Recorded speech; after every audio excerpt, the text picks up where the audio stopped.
Captain Alok Bansal joins us. He is the director of India Foundation, a public policy think tank headquartered in New Delhi. Captain Bansal, welcome to DD India News Hour.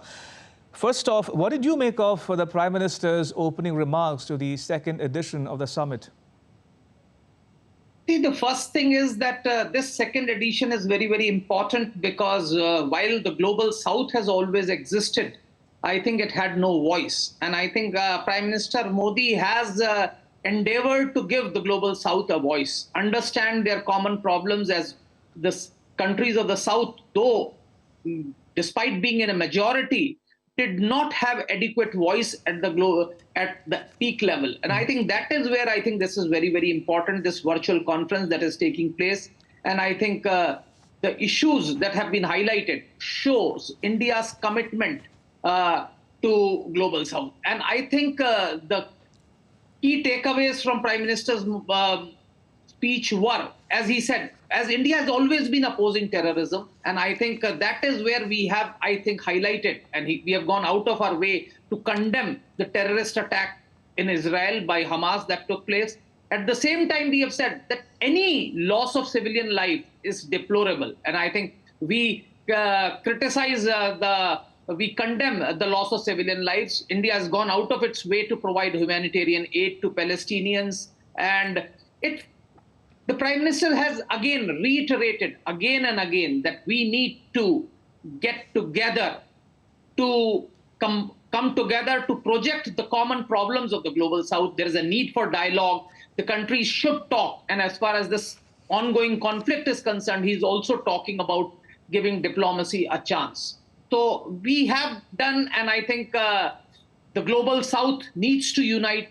And that's one of the whole aim of this particular conference, that right. the nations of the south, which are more in number but have lacked adequate voice, must unite and project the problems that are common to the global south. Indeed.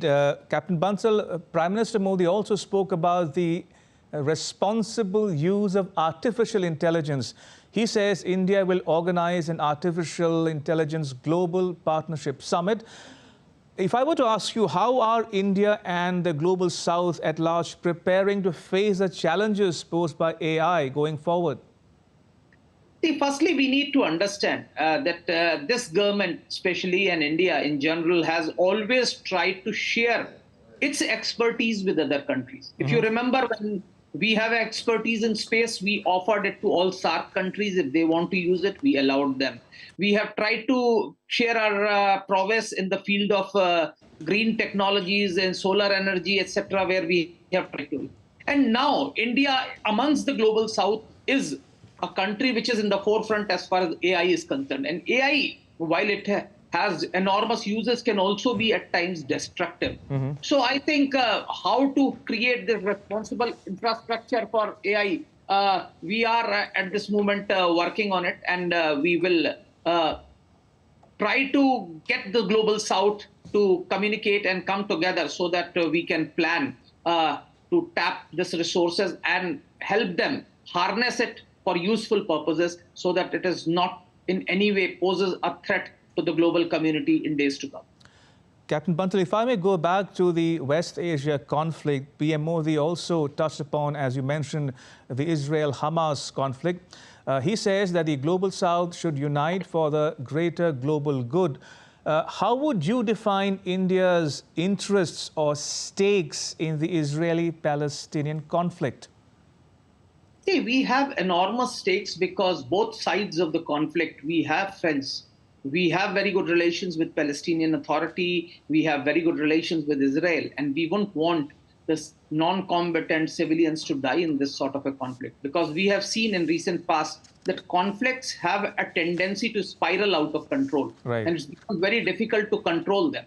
So we would want that dialogue and discussion should bring this conflict to an end, because otherwise the military solution to this conflict does not seem a short-term solution. It will take time, and I think we might have to get embroiled. And it has a direct impact on us. If you know, just before this conflict started, we were looking at a corridor from India to Europe through this particular region. Now the conflict has provided a huge setback to that particular project, which would have been a dream project for India and the region. So that has been affected. So we would ideally want that this conflict ends by diplomacy. Organizations like Hamas do not control territories like Gaza, and Palestinian Authority is allowed Right. to control Gaza as they have been controlling the West Bank, and a proper two-state solution comes into being.